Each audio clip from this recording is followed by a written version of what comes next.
ministrica za kulturo, spoštovani župan Mestne občine Kranj, spoštovani predsednik upravnega odbora Prešernovega sklada, cenjeni nagrajenci, dragi gostje. Dobrodošli v Prešernovem gledališču Kranj, gledališču, ki tako kot najvišja državna priznanja za dosežke v slovenski kulturi nosi ime po največjem slovenskem pesniku. Veseli in ponosni smo, da že 8. leto zapovrstjo gostimo dobitnike nagrad teh največjih priznanj v kulturi prav v Prešernovem mestu. Verjetno prav mi, ki delamo v kulturi, vemo, koliko trdega dela in koliko odrekanja je potrebno za to delo in koliko entuziazma je vsakem izmed nas, da človek vztraja na tej poti, sploh v današnjem času, ko se vse poskuša meriti le z ekonomskimi merili.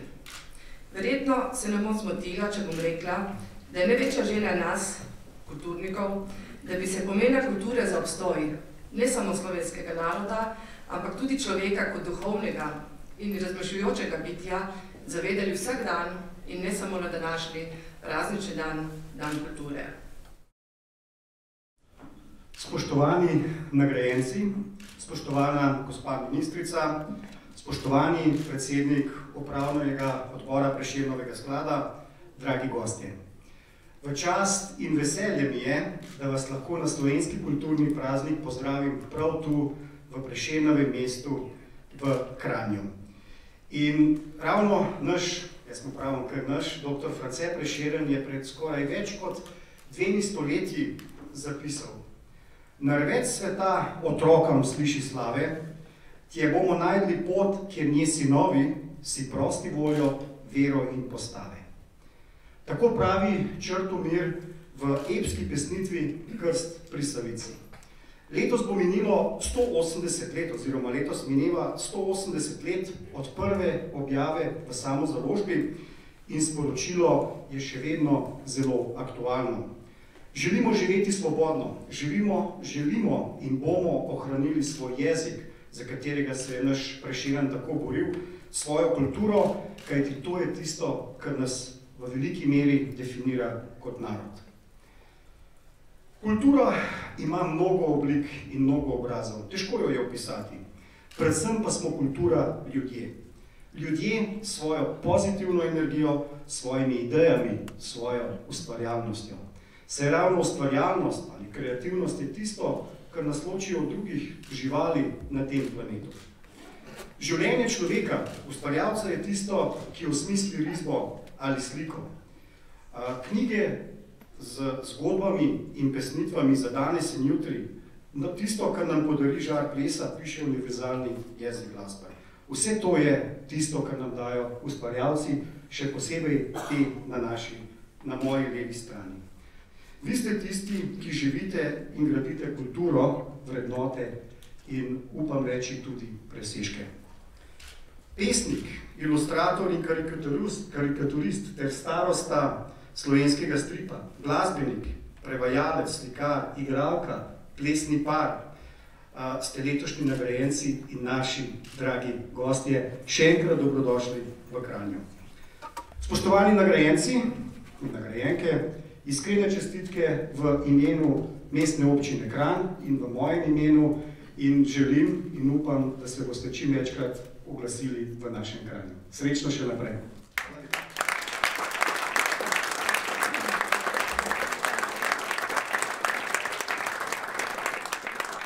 Ja, lep dober večer vsem, spoštovani nagrajenki in spoštovani nagrajenci, ministrica, župan, dame in gospodje. Imamo kulturni praznik, to je tudi državni praznik. Najprej je bil dan Prešernove smrti kulturni praznik in sicer od leta 1945. Prešernove nagrade pa se podeljujejo od leta 1947. Prva proslava v počastitev Prešernove smrti je bila sicer že leta 1941 in sicer kot praznik vse slovanske enotnosti, a je nadaljevanje prekinila vojna. Torej ima kultura Slovenije svoj državni praznik že natanko 70 let, nagrade pa so bile včeraj podeljene 68. in sicer za vrhunsko ustvarjalnost posameznic, posameznikov ali skupin, ki s svojim znanjem in umetniškim ustvarjalnim namenom prispevajo podobi slovenske kulturne piramide prav v njenem vrhu. Slovenski kulturni praznik je vedno priložnost tudi za nastavitev ogledala. Ne toliko kulturi sami, ki se ogledalo nastavlja sproti, saj je to eden od pogojev za doseganje kakovosti. Nastavljanje ogledala je predvsem namenjeno družbi in določenemu družbenemu obdobju, lahko tudi posameznemu letu, v katerem kultura poskuša preživeti kot njegov del. Brez večjih analiz lahko ugotovimo, da so bili pogoji za kulturno delovanje v različnih letih in desetletjih zelo različni. V današnjih časih varčujejo marsikje po svetu, vendar ne varčujejo pri kulturi, saj dobro vedo, da bo le kultura tista vsebina in tista stalnica, ki jim bo v gospodarsko oziroma ekonomsko težkih časih omogočala preživetje, obstoje, razpoznavnost in še kaj. Zapirajo in prodajajo se podjetja ali tovarne, sapo lovijo banke, rezi se poznajo na številnih področjih. Pa vendar, ali to pomeni, da bomo v prihodnje prekinili tudi z gledališkimi predstavami, da bo utihnil orkester in bodo slikarji za nekaj let pospravili svoja platna, dokler se stanje ne izboljša? Nikakor ni moj namen dvigati panične dramatičnosti, saj sem po naravi optimist in vedno je v Sloveniji le prevladal zdrav razum. Vremena se bodo zjasnila, če uporabim Prešernove besede, seveda pa verjetno nihče ne ve kdaj. A ne glede na tako stanje, bo kultura in bodo vsi, ki v njej delujejo, še vedno skrbeli za njeno vitalnost, mednarodno primerljivost in drugačnost, ki nas dela zanimive v svetovni skupnosti. Pustimo sedaj ta razpredanja, ki nas tako rekoč že vsako jutro spravijo slabo voljo, ko prisluhnimo informacijam o raznih, v narekovaju rečeno, kulturnih dejanjih z področja političnih odnosov, gospodarskih zagad, tudi kriminala in drugih značilnosti sodobne slovenske družbe. Vrnimo se k našemu pesniku in bodimo Prešerno ponosni z njim, da smo ena redkih držav, ki ima praznik kulture za svoj državni praznik, da smo v preteklem letu lahko ponosni na nove izjemne posameznice in posameznike, ki so s svojim ustvarjanjem prispevali spet skromen, a še kako pomemben del k podjetju, ki se mu reče Kultura Slovenije. Ponosni na oba glavna nagrajenca, ki sta z njunim življenjskim opusom pokazala, da je ustvarjalna sila močnejša od katerihkoli pregrad in je ne ustavijo še tako nemogoče razmere, dejanja in nevšečnosti. Zares bodimo ponosni in veseli hkrati, da se nam ni treba kar naprej postavljati z raznimi globalnimi potrošniškimi neumnostmi. Ne kopirajmo, ampak kapirajmo svet in druge kulture, med katerimi je bilo vedno dovolj prostora tudi za našo. Vprašanje pa je, če smo mi sami dovolj naredili za utrditev te naše vloge in mesta med drugimi kulturami. Prešernova nagrajenca, nagrajenki in nagrajenci Prešernovega sklada so k temu veliko prispevali, zato jim kaže slediti.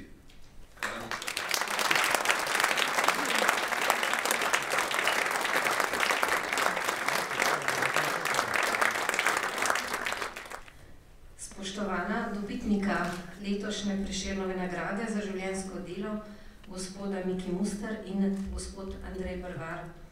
Spoštovani letošnji nagrajenci nagrade Prešernovega sklada, spoštovani predsednik upravnega odbora Prešernovega sklada, spoštovani župan Mestne občine Kranj, dame in gospodje. Dovolite mi, da v imenu Ministrstva za kulturo Republike Slovenije izrazim spoštovanje dobitnikoma Prešernove nagrade za življenjsko delo, ki sta najvišji priznani Republike Slovenije za dosežke v umetnosti, ker sta z vrhunskimi življenjskimi dosežki oziroma življenjskim delom trajno obogatila slovensko kulturo.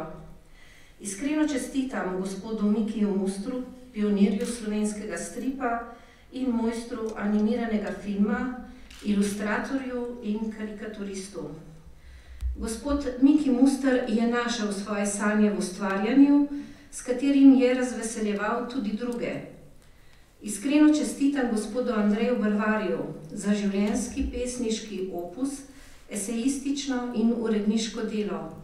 Včeraj nas je spomnil, da smo preko rokovanj bistveno bolj povezani med seboj, kot si to predstavljamo. Želim, da bi se ta njegova misel zasidrala v zavest ljudi. Iskreno čestitam tudi vam, prejemnikom nagrade Prešernovega sklada, za izjemne umetniške dosežke, ki ste jih v zadnjih 2 letih predstavili javnosti. Naj vam bo nagrada Prešernovega sklada spodbuda za še nadaljnje ustvarjalno delo na področju kulture in umetnosti. Slovenski kulturni praznik od nekdaj povezuje Slovence in se je tudi zato ohranil vse do danes. Na ta dan se po Sloveniji odvijajo številni kakovostni kulturni dogodki. Tudi ti dokazujejo, koliko izjemnih ustvarjalcev na področju kulture je v Sloveniji. Prešeren pa je med umetniki zagotovo izjemen. Izjemni so tudi nagrajenci Prešernovega sklada. Dr. France Prešeren je v Zdravljici izpovedoval stoletni slovenski sen in zamisel sožitja vseh narodov sveta. Z njegovo poezijo smo Slovenci v literarnem pogledu postali enakovredni evropskim narodom. In ravno v tej univerzalnosti vrhunske umetnosti, ki v enaki meri nagovarja Slovence kot tudi druge narode, leži širše umetniško razumevanje kulture. Slovensko himno prihaja to Prešernovo sporočilo vedno znova do vsakogar izmed nas. Naloga Ministrstva za kulturo je, da umetnikom in ustvarjalcem, ki delujejo v kulturi, zagotavlja pogoje za ustvarjanje. Da stori vse, da bo družba razumela, da je ustvarjalnost temelj razvoja naše družbe in da je umetnost najvišji izraz naše identitete. Da je investiranje v kulturo, umetnost in ustvarjalnost naša najboljša naložba za prihodnost, za hitrejšo vzpostavitev vključujoče družbe znanja, razumevanja in dialoga, v središču katere je človek in njegove resnične potrebe. Spoštovani, ob tako svečanih trenutkih, kot je današnji, je prav opozoriti na pomanjkljivosti v odnosu družbe do kulture, ki se kažejo tudi v dolgoletnem zmanjševanju finančnih sredstev za kulturo in tudi v odnosu Slovencev do slovenskega jezika in slovenske knjige. Bralna nepismenost vpliva na manjše zmožnosti posameznikov in razvoja celotne družbe.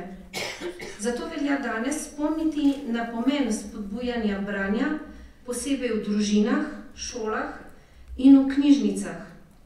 Naj ob tem izpostavim pomembno vlogo slovenskega jezika, ki ga razumem kot najpomembnejšo stvaritev slovenske kulture, saj daje kultura naši skupnosti identiteto.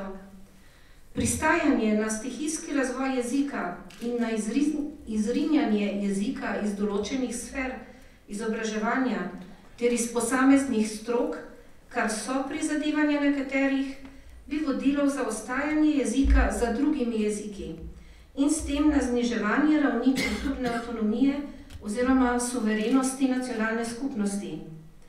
Umetniki ste med pomembnejšimi ambasadorji slovenskega jezika in slovenske kulture v tujini. Spoštovanjem do svojega jezika, do svoje kulture in do kulturne dediščine, ki se izraža tudi v uporabi slovenščine doma in v tujini, ker je to možno, lahko Slovenci stopimo enakovredno ob bok drugih narodov. Kdor ne ceni svojih korenin, nima prihodnosti in tudi ne more biti odprt do tuje kulture. Spoštovani, dovolite, da vsem skupaj iskreno čestitam ob današnjem prazniku slovenske kulture.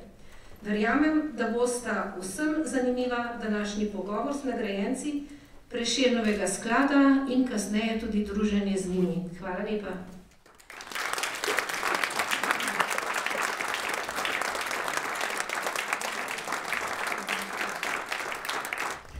Dober večer vsem skupaj, predvsem nagrajenkam in nagrajencem in vam, ki ste nas prišli poslušati. Sedaj, ko sem poslušala te inspirativne govore profesorja gospoda Bogataja in naše ministrice za kulturo in sem opazovala nagrajence, se mi je porodila tale misel, da se vam pravzaprav moram zahvaliti vsem vam, da ste danes prišli in da tako tvorno sodelujete, ker vem, da sem najmanj z dvemi ta teden govorila, eden je bil še na drugi strani Atlantika in je letel v Nemčijo. Drugi je bil v Nemčiji in je prišel pred enim dnevom. Tretja je vskočila v eno predstavo, ker je nekdo zbolel in je non-stop na vajah in po noči snema. Gregor Luštek ima najzahtevnejšo vlogo v Iliadi, fizično najzahtevnejšo, tako da sploh ne vem, da kako še stoji na nogah. Gospa, torej Rosana, je sredi pisanja zelo zahtevne magistrske naloge in tako naprej in vidva dajete po nekaj intervjujev na dan. Tako da res najlepša hvala, da ste tukaj in da mi pomagate. Tudi vi, gospod Marjan Strojan, ste mi rekel, če bi se lahko dobili v ponedeljek, ker ste imeli toliko obveznosti te dni, tako da res, no, hvala, da ste tukaj.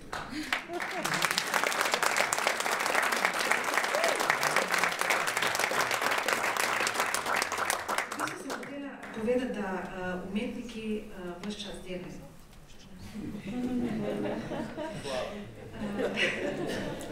A sem prav povedala? Gospod Miki Muster, zato bom poskusila, ker ste mi pred 20 minutami rekel, da ste imel zadnje 3 tedne po nekaj intervjujev na dan. Prvo vprašanje vam postaviti z drugega konca palice. In sicer vas bom vprašala o plavanju. Zakaj ravno metuljček?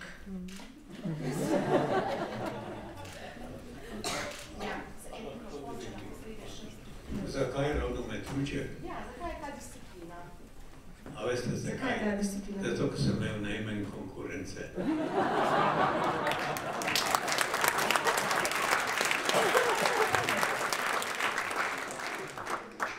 Jaz sem hecno, pri meni je to čudno reč, da me roke se sploh ne utrudim.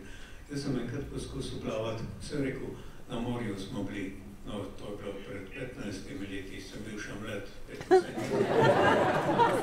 In sem rekel, da bom za štos, bom jaz poskusil, koliko daleč pridem z metuljčkom. Jaz sem rekel, tako da bom sprobil. Jaz sem plaval, jaz sem imel tam pa na morju, sem imel eno progo do cementarne, je bilo približno kilometer pa pol. In sem plaval metuljčka, pa sem kar prišel do cementarne. Pa sem se pa tam ustavil, pa pogledal, pa sem rekel, se me nič ne boli, pojmo še nazaj. Pa sem šel še nazaj. Če ne bi imel na obali 2 prič, ki so me opazovali, tega ne bi nikoli noben mogel popovedati. Veste, kdo je bil priča? Bil je pa Janez Kocmur iz Maribora, ki je bil slovenski prvak v plavanju, pa njegova soproga sta sedela na obali in sta me ves čas opazovali. Tako da imam priče. Zdaj je pa tako. Jaz sem zdaj nehal plavati, zato ker nisem več mogel, ker sem imel polno žene, pa sem jo mogel negovati in si nisem mogel prvošati še plavanja. Ampak so me pa zadnjič otroci peljali v zdravilišče, v tiste Moravske Toplice in sem jaz 3 dni bil tam in sem vsak dan plaval. In sem plaval metuljčka 1 uro pa pol z rahlimi pauzami, ne tako v enem kosu, ker tam je ogromno tistih starih gospa pa tistih.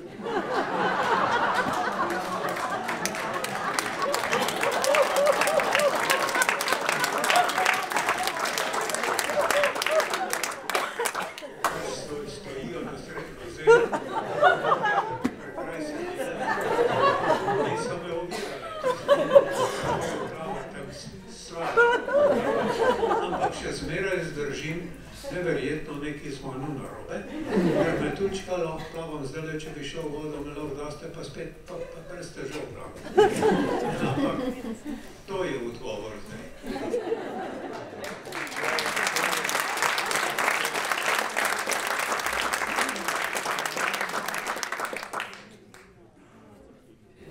Če smem biti za trenutek zasebna, ker ste sam omenil svojo gospo Jano. Jaz sem imela to srečo, da sem jo pred 12-13 leti po temenega intervjuja pri vas doma spoznala. In nekdo mi je prišepnil, ne vem, verjetno ni anekdota, ampak skratka, gospa Jana se je pisala Pohleven. Pohleven. Vi ste pa Muster, ne? Mušter, ne? Se pravi, menda potem, ko je gospa Jana postala Muster, se pravi, je ona uvedla nek Mušter, vi ste pa doma rado Pohleven. Sva zamenjala. Ona je postala Mušter, jaz sem postal Pohleven.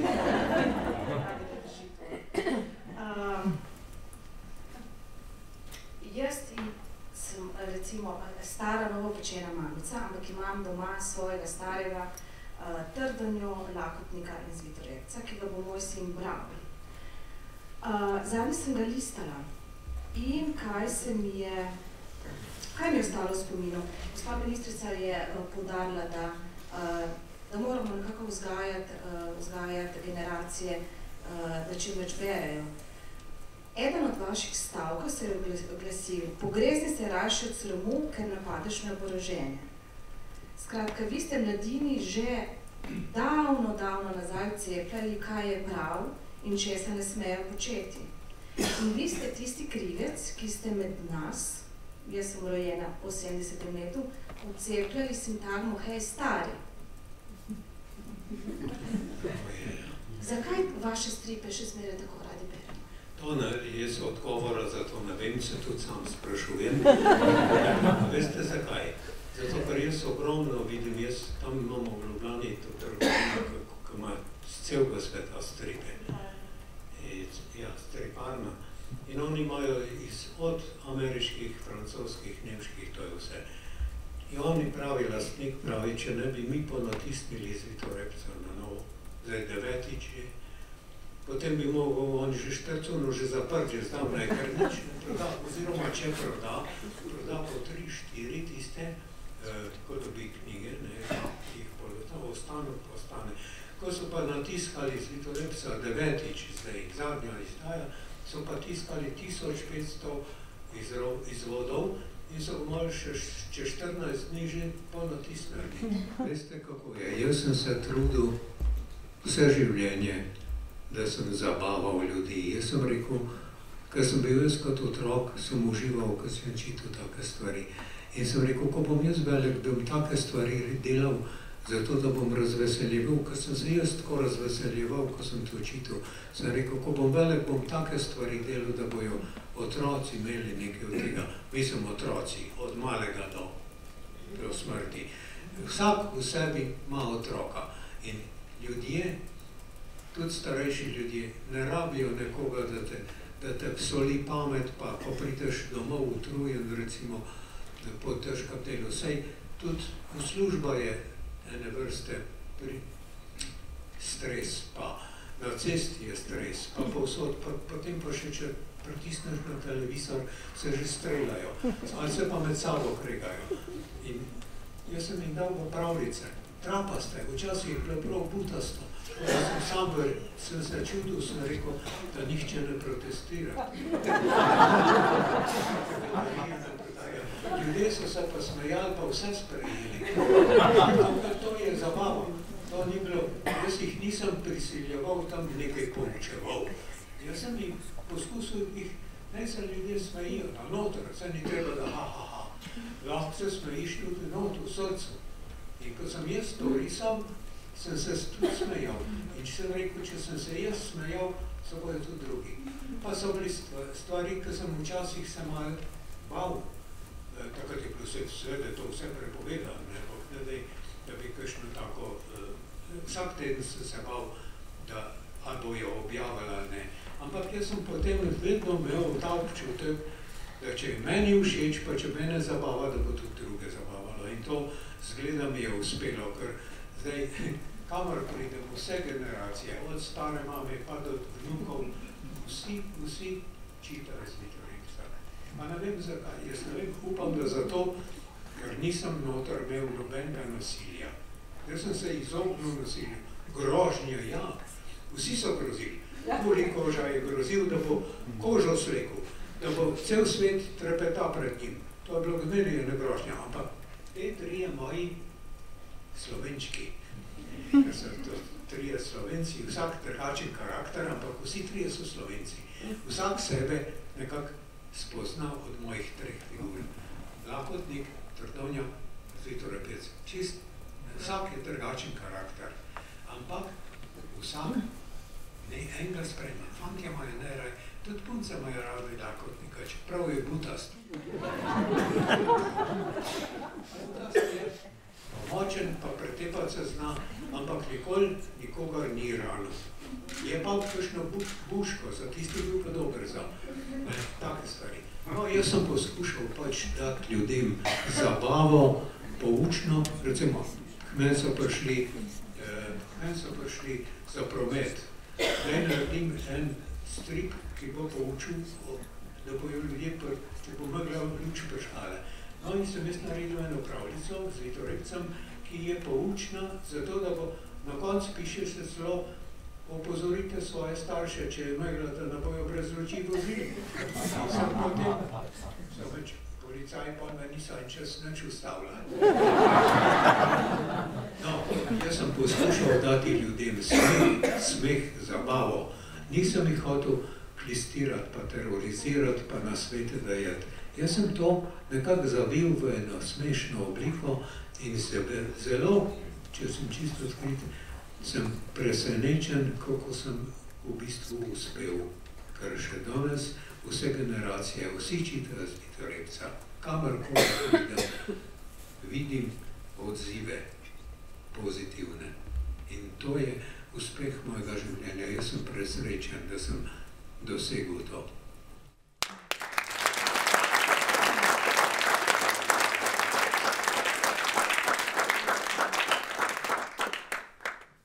Sicer res imam več vprašanj, ma ste rekel samo 5. Da, jaz potem predajam. Gospod Rupert. Sem še tabu.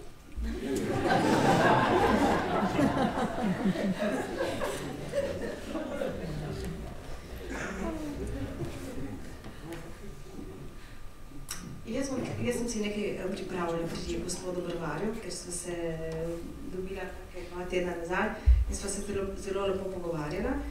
In sicer moram jaz nekaj popraviti, kar sem vam takrat govorila. Vi ste izdali ne 10, 12 pesniških zbirk, kaj drži. 4 knjige za mladino, ne? Takrat sva se v 10 imela, sem na narobe prišla k vam v Maribor. Skratka, zdaj vas bom vprašala, bil ste član legendarne mariborske peterice, odgovoren ste za to, da ni zamrla zbirka zbrana dela slovenskih pisateljev, bil ste od začetka avantgarden, modernističen, skratka zelo markanten pesnik, k temu se še vrnemo, in zahteven urednik z jasno, profilirano in prepoznavno uredniško politiko. Ampak, če začneva čisto na začetku, rodili ste se v Čačku in potem prišli nazaj v svoj Maribor. Kako je do tega prišlo? Najprej bi uvodoma res rad povedal, tega se ne morem ogniti, da sem zelo vesel, da sem spet v Kranju, ker smo v začetku 80-ih let hodili pesniki na krajinska srečanja slovenskih pesnikov in ravno tukaj v Kadilnici, tako se je reklo temu prostoru, foaje danes mogoče, kjer smo debatirali o mnogih takrat perečih zadevah in med drugim se spomnim tudi, da je takrat prvič, mogoče po vojni celo, padla, da je pogovor nanesel na to, da je treba tiskati Balantiča in potem seveda še nekatere druge, Stanka Majcna in tako dalje, kot integralni del slovenskega pesniškega organizma seveda. Potem se spomnim tukaj seveda obeh organizatorjev, profesorja Pibernika, profesorja Drolca, profesor Drolc je žal že pokojni, kot imenitna človeka, ki sta imenitno tudi vodila te pogovore. Predvsem pa je seveda Kranj za mene mesto, druge, se pravi, slovenske avantgarde 60-ih let, tako zvane postavantgarde. Zanimivo je, da se je prva slovenska avantgarda formirala v Novem mestu, s Podbevškom, z Miranom Jarcem, z Jakcem in tako dalje, Slavkom Grumom, in da je druga avantgarda 60-ih let se formirala prav tu v Kranju, z Iztokom Gajstrom, s Francijem Zagoričnikom, z Rudijem Šeligom in tako dalje. Zanimivo je, zakaj sta se obe avantgardi, se pravi tisti tokovi, ki prodirajo v novo, neznano, zakaj so se formirali na obrobju slovenskega kulturnega prostora, zakaj ne v centru? Zakaj po vašem? Zato, ker je Ljubljana kot center slovenstva ves čas bila obremenjena z narodotvorno in danes že državotvorno funkcijo. Medtem, ko je obrobje manj obremenjeno s tema nalogama in zato v tem smislu nekoliko bolj svobodno, tudi kreativno nekoliko bolj svobodno. Zato v bistvu ta prednost in Kranja in Novega mesta. Ampak to seveda uvodoma. Zakaj v Čačku? Jaz sem bil rojen takoj po vojni in Nemci so moja starša leta 41, ki nista bila še poročena, sta bila fant in punca, ampak živela sta v Mariboru in ker sta bila močno zaljubljena, sta se dogovorila, da bo tisti, katerega familijo bojo najprej izgnali iz Maribora, kot veste, iz Maribora so na veliko izganjali ljudi, zlasti zavedne Slovence, da se bo drugi prostovoljno odločil za izgnanstvo. In tako so najprej izgnali družino mojega očeta in je mama prostovoljno šla z njim, ta Čačak, ki je sredi čudovite pokrajine, Šumadija se reče, zelo podobna našim slovenskim ulicam. Med vojno sta jim umrla 2 otroka, ker pač ni bilo zdravil. No, in potem sem se tam rodil jaz in živel do svojega 7. leta v tem okolju in moram reči, da imam najlepše spomine na to okolje, na otroke, na reko Moravo, ki teče skozi Mestecu oziroma ob Mestecu, predvsem na otroke. V komparaciji potem z našimi otroci v Mariboru so bili ti otroci tam dol izredno svetli, topli, odprti. Tudi reka Morava je bila topla reka. Pa ko sem bil star 7 let in torej moral sem iti v šolo, so me poslali k stari mami v Maribor in naenkrat sem tam zaživel ob hladni Dravi, ki je dišala po mulju, Morava je dišala po vrbah. Otroci so pa bili na nek način neodkriti, zahrbtni, hladni. So vas zdaj borili na to? Ja, jaz sem jih boril. Nikoli nisem vedel, s čim lahko računam. Nikoli nisem vedel, kaj se koti tem mojim sovrstnikom za čajli. Tako da to je bila bistvena razlika in je precej časa trajalo, da sem se adaptiral na to novo okolje in se ga nekoliko navadil in začel tudi adekvatno reagirati. In zato sem bil tudi jaz med temi, seveda, ki sem druge pomagal jim skakati v Dravo. Ampak kolebali ste med likovno umetnostjo in med likovno umetnostjo in primerjalno književnostjo. Ampak likovno nikoli ni izginilo.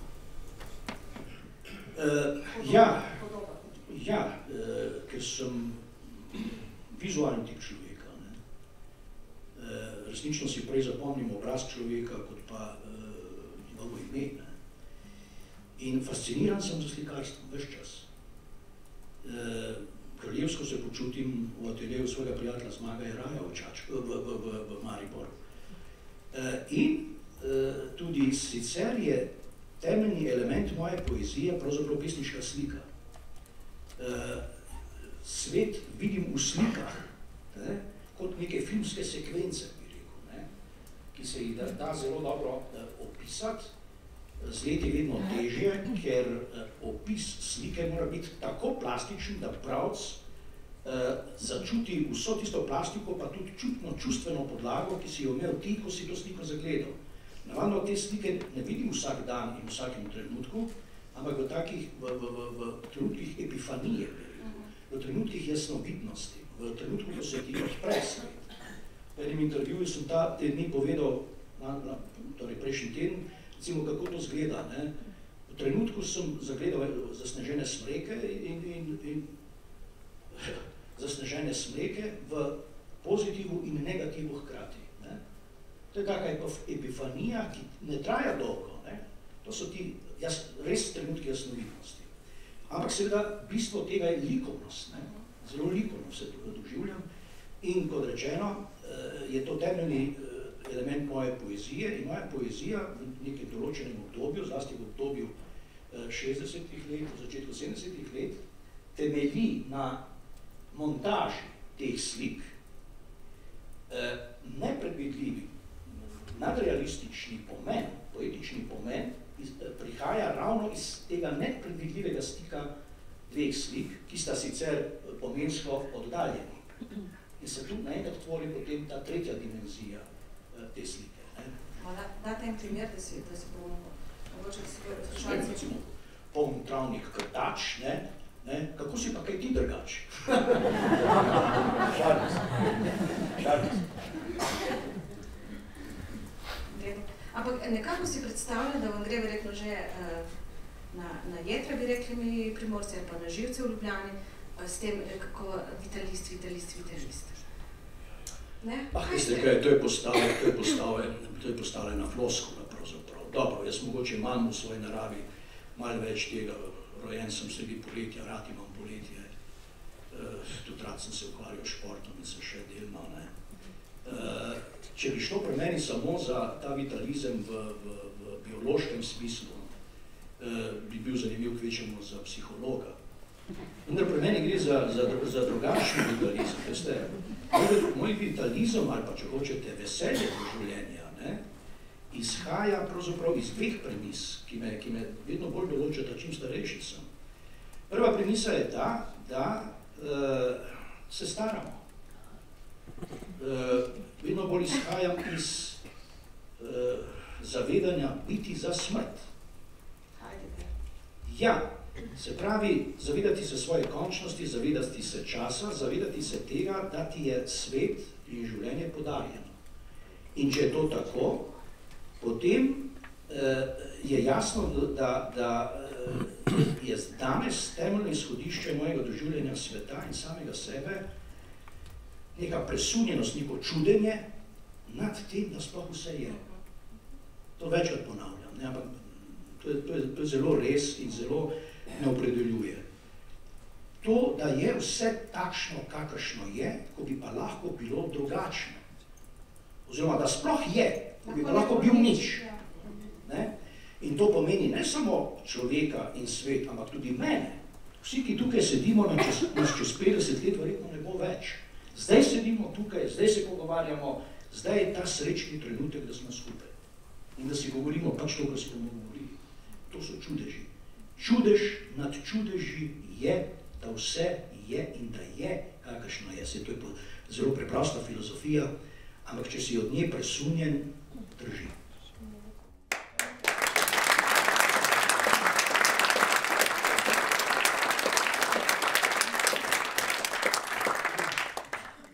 Mogoče še par izsekov iz biografije. Jaz bi najrajši brala in prevode in poezijo in vse.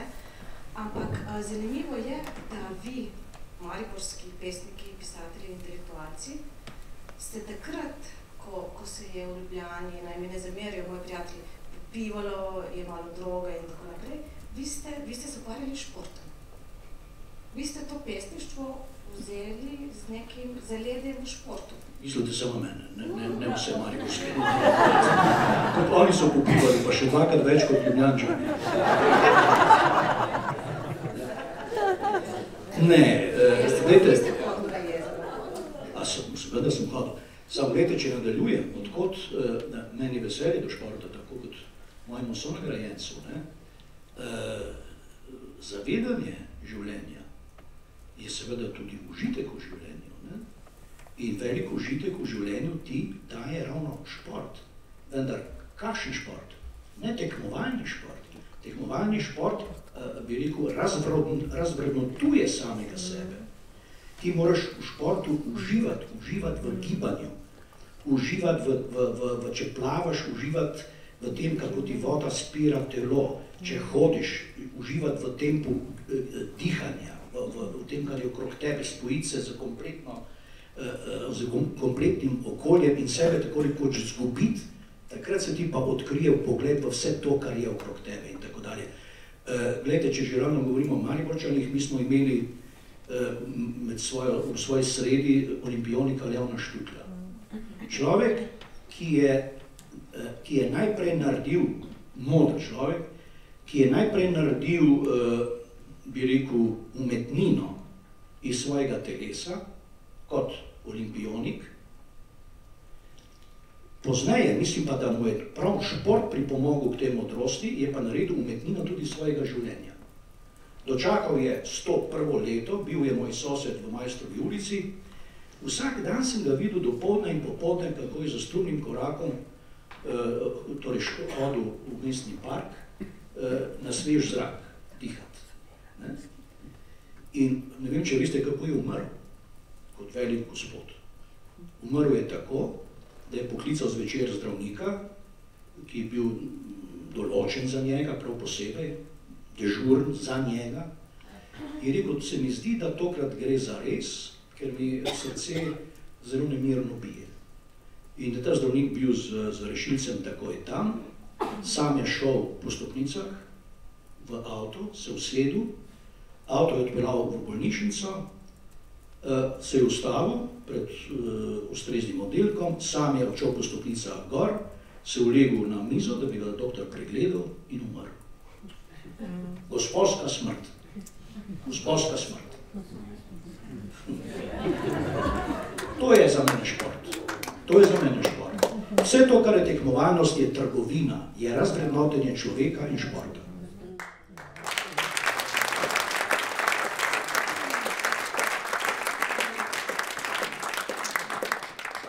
Še kar naprej do gospe Rosane, oziroma gospodične Rosane in do Vse se tikamo, ampak jaz sem včasih na mobil zamešati. Hvala za gospodično.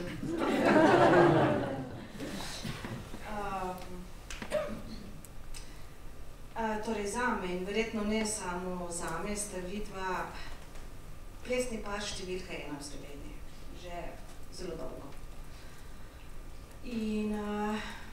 In kar je, kdor je že videl njune duete, pa tudi kakšne druge projekte, ve, da zelo zares polagata svoje življenje in odnose po vsak gib, ki ga izvedete na odru. In zelo neizprostno in zelo pogumno. Kar je drugačno, potem bojo rekli plesalci, vsi tako delamo, ampak kar je drugačno pri vaju dveh, da ste zraven vajne človečnosti, vedno zraven nekje ob strani dva najboljše prijatelja te človečnosti, to sta humor in erotika. In zdaj bom postavila prvo vprašanje. Ali nemara obstaja vajn gib, ki je samo vajn in je vseobsegajoč? Se je izrisal v kozmos v vseh teh letih. Nekaj, kar je samoumevno in kar je samo vajno.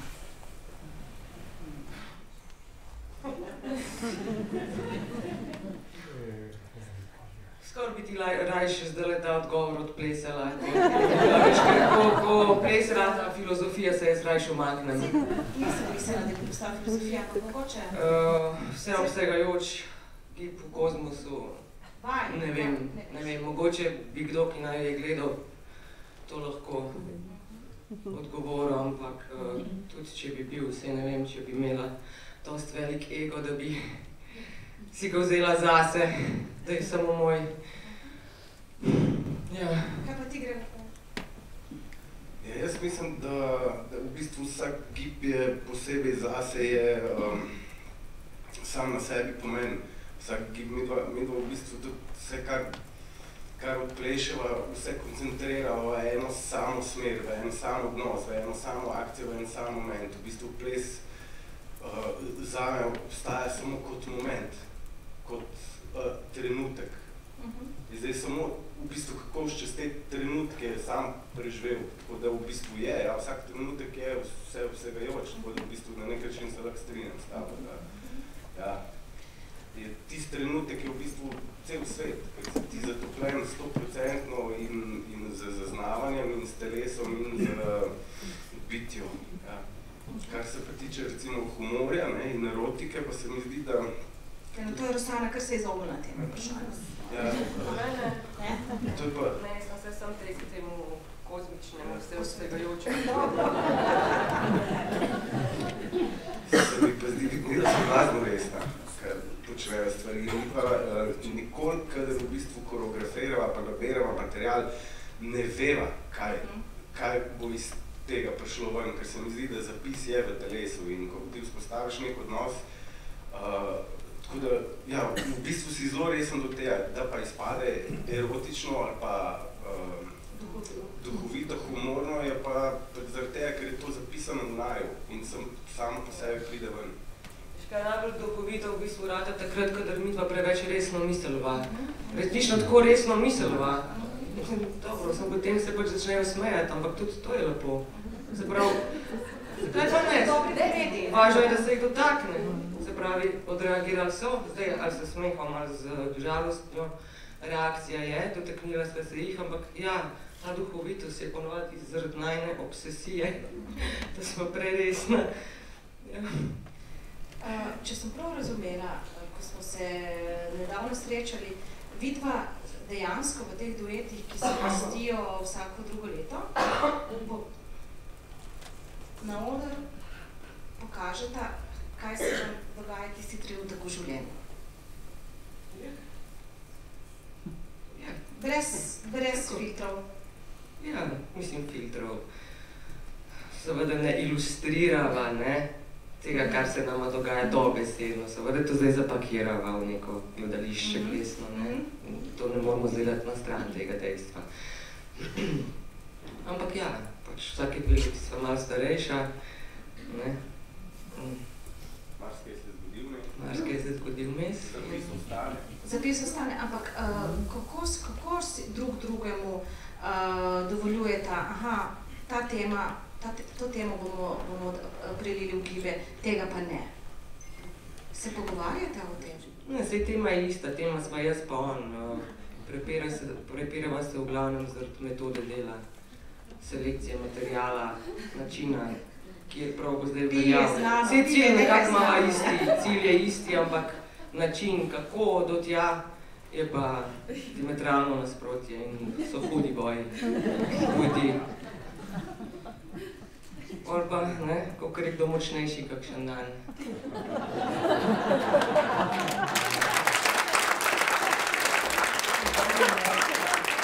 Pija se vmes smeje, ker bo ona podobno odgovarjala na rezerviranje bolezni. Ampak spomnim se iz imenitnega filma Petra Bratuše, ki je naredil vaju, da je ti v nekem trenutku Gregor Rosani rečeš, ti si najjača, ti si najmočnejša. Je to res? Ja, takrat me je še imel to krat. Danes mi tega ne bi več rekel. In zmeraj gre za ljubezen. Zmeraj gre za ljubezen.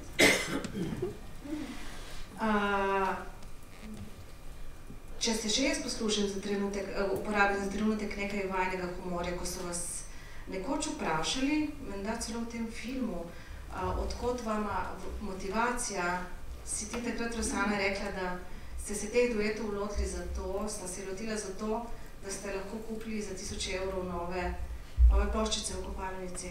Ja, kopalnico sva renovirala. Denar sva rabila, ploščice sva mogla kupiti, pano sva že imela. In to je tekmovanje objavljeno v Beogradu, 3000 evrov prva nagrada, saj je Gregor peva. Naredila zmagovalni duet, pa ta denar. Vi ste zmagali potem? Zmagala in v poverti dobila denar na roke, dovolj v kopalnico renovirala.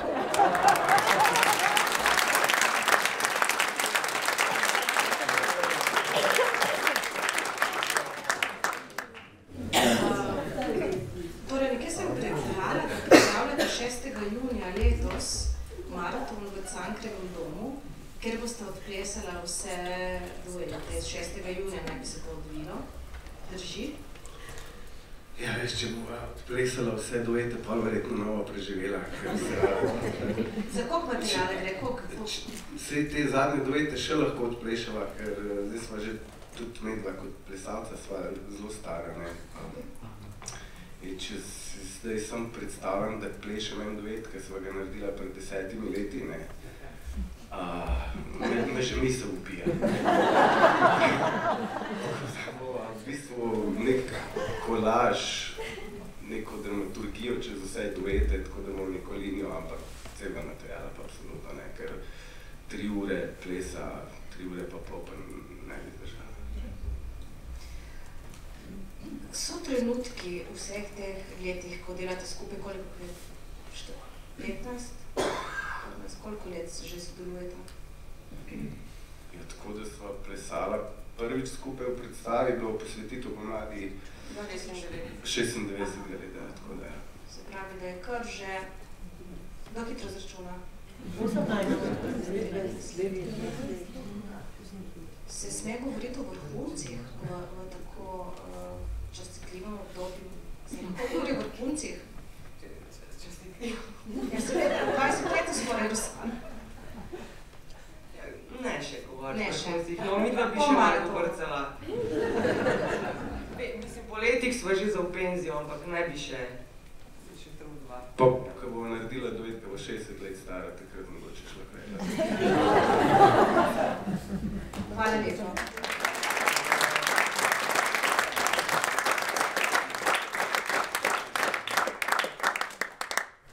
Gospod Marjan Strojan, prevajalec in pesnik.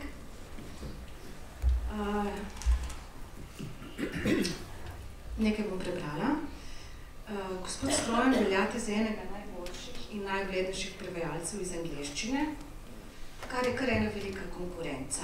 Mislim, zaradi razširjenosti tega jezika imate veliko konkurence, ampak ko sem to povedala enemu od vaših nekdanjih urednikov, jim je rekel, da nimate konkurence. In sicer rekel mi je, in to je nekdo potem povzel, da se z mojstri, katere ste vi prevajali, se pravi ep Beowulf, pa Chaucerja, pa Miltona, da se z mojstri lahko uspešno spopade samo mojster. In bova kar začela z Miltonovim Izgubljenim rajem, ki ste se ga, tega res veličastnega dela, upam, da ga je kdo od vas prebral, da se ga dobi tudi na zgoščenki RTV Slovenija, da ste se tega veličastnega dela lotili zaradi ene deklice, ki je ime Jennifer. Ki je bilo ime Jennifer, sem prav razumela?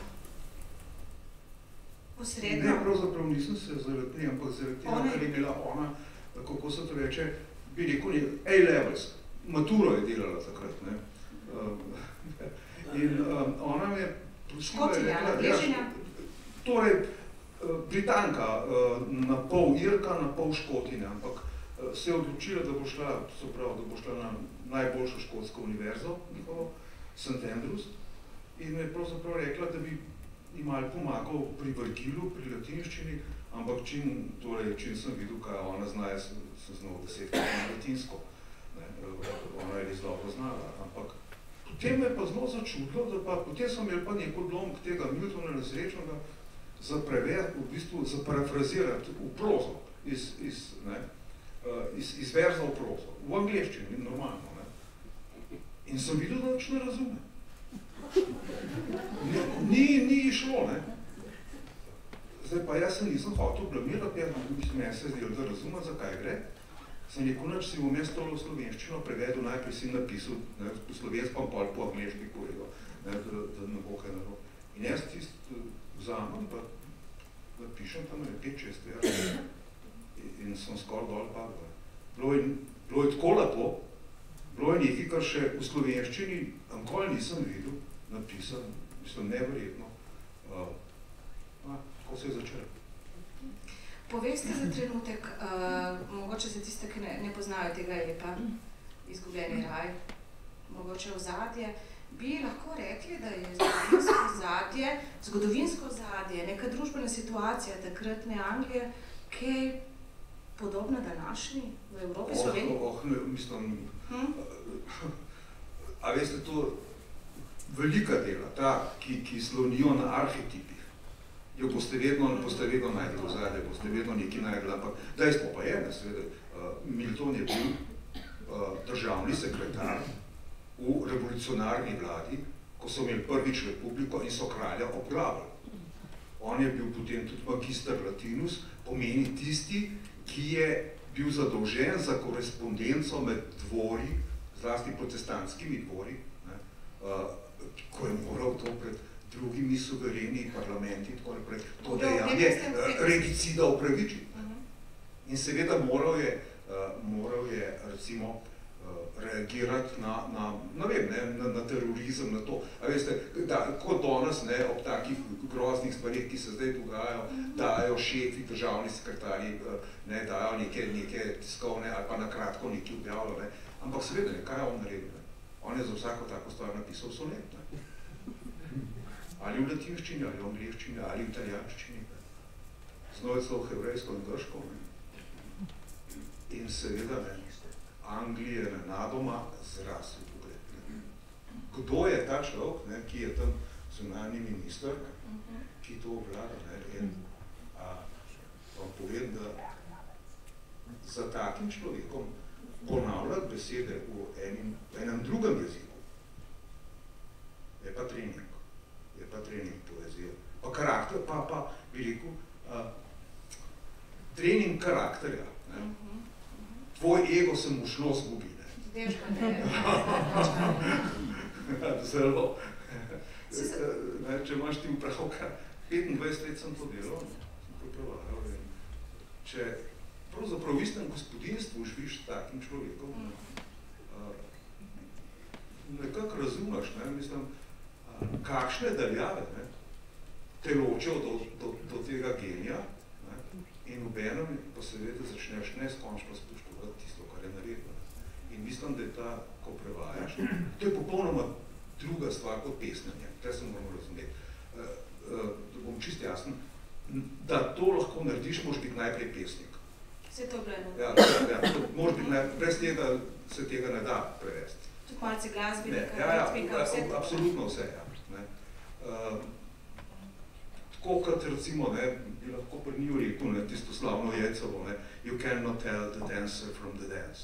Ne moreš ločiti plesalca od plesa, se ne da. In tukaj je isto. Se ne da ločiti, kaj je prevod, kaj je poezija. Oboje, v tem primeru mora biti oboje.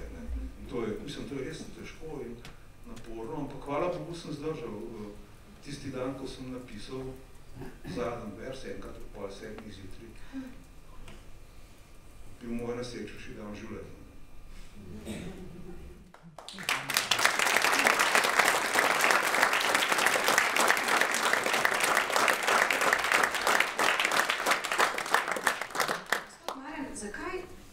Zakaj najtežje ste izbrali iz angleške literature? Zato, ker se samo to splača.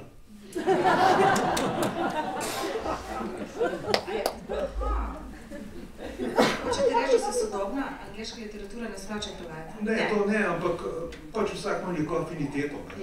Jaz sem precej sodobne angleške poezije moral prevajati, že zaradi tega, ker sem delal in mislim v redu izbral in tudi večinoma prevedel antologijo angleške poezije in to od leta 800 do zadnja je tam, mislim, Lavinija, mislim, da je bila rojena 1963.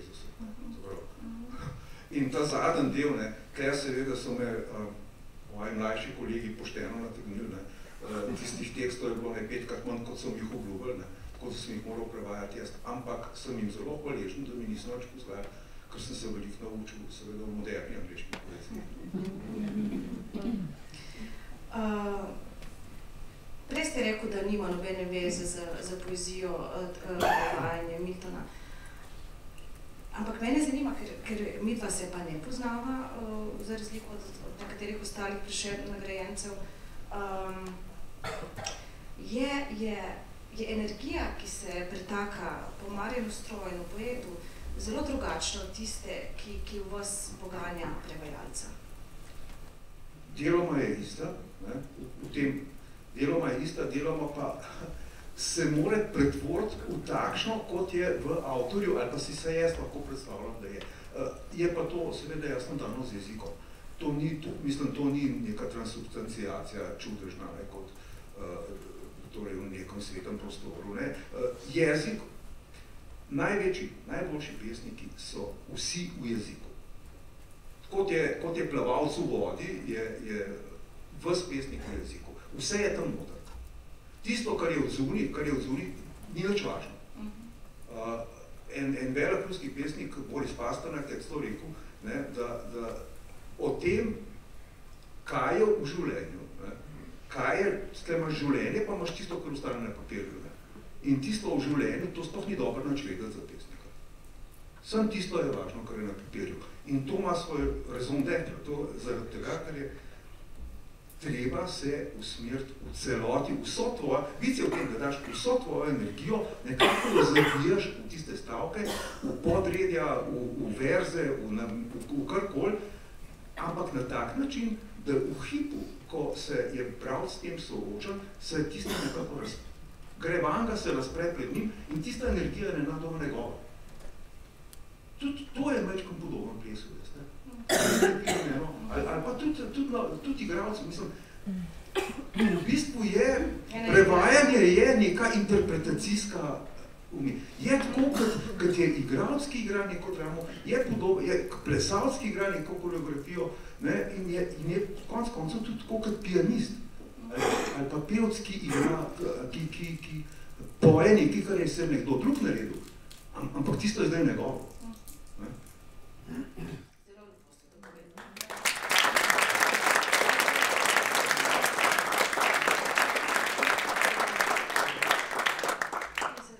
Za trenutek se držim pri vas. Videla sem vas prej, tako kot je Pija kimala Rosani, ste vi kimali gospodu Brvarju, ko je govoril o naravi in o športu. Če se prav spomnim, je vaša prva zbirka govorila tudi o naravi in takrat to ni bilo nekaj samoumevnega. Ja, to je, pravzaprav. Jaz sem pesmi prej že pisal dolg, samo objavljati jih pa nisem prav dost mogel, ker jih niso objavljali. Namreč ta Slovenija je majhen prostor, in ko ena stvar uspe, je ta veliko visoki model, pa to so bili sami moji prijaki, mislim, Hitro povedati, kaj imena. Zdaj, tam je bilo tako, da če je nekdo pisal pesmi v naravi, je to bilo precej odštekano v tistem času. Jaz sem imel pesmi pač dve stvari. Človek narava, to je bil en odnos, ki me je zanimal, in drug človek in njegovo delo, oziroma njegova dejanja, čemu ponovati rečemo zgodovina. In sem se odločil, tam pa enih 35, da bi pač nekaj to skrbdal, in sem videl, da se mi je zdaj tisto v naravi bolj zrelo, in sem potem to naredil. Izlet v naravo sem pa malo mislil na Wordswortha, tam sem malo excursion, sem malo prebiral, ampak... Na koga ste mislili? Wordswortha, William Wordswortha, on nam podobno. Ma niste prekopiral. Če se vzrete v svoje otroštvo, mogoče ga ne mara v eno od teh svojih prvih pesmi, kaj vidite? V svojem otroštvu? Kaj vidim? Če vzamem prvo pesem v prvi knjigi, o čem govori? Govori o enem, konča se z imenom nekega gospoda, ki ga Brvar zelo dobro pozna, Janko Glazar. Prvi mariborski. In tam so, mene je bilo tako šlo na poezijo, in ta se pojavlja v istem verzu z Robertom Frostom. In jaz vidim v poeziji, vidim predvsem poezijo, nočem to mešati življenja. Ne govorim o sebi v svoji poeziji, zelo redko. Zdaj sem napisal nekaj, kar je sicer ene variacije na Williama Shakespearea, ki so osebne. Drugač pa oseb ne maram govoriti. Jaz mislim, da so vsi drugi ljudje, jaz mislim, da sem jaz bistveno banalno bitje. interpretacija stvari, življenje, je pa, mislim, da pa vidi druge ljudi pogledati, pa vse to je čudo Božje, mislim, kaj vse vidiš.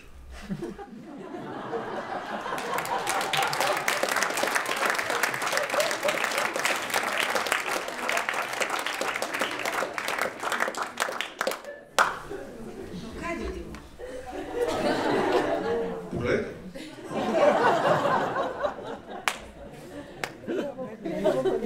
Še bolj gledala, bolj pozorna. Hvala lepa.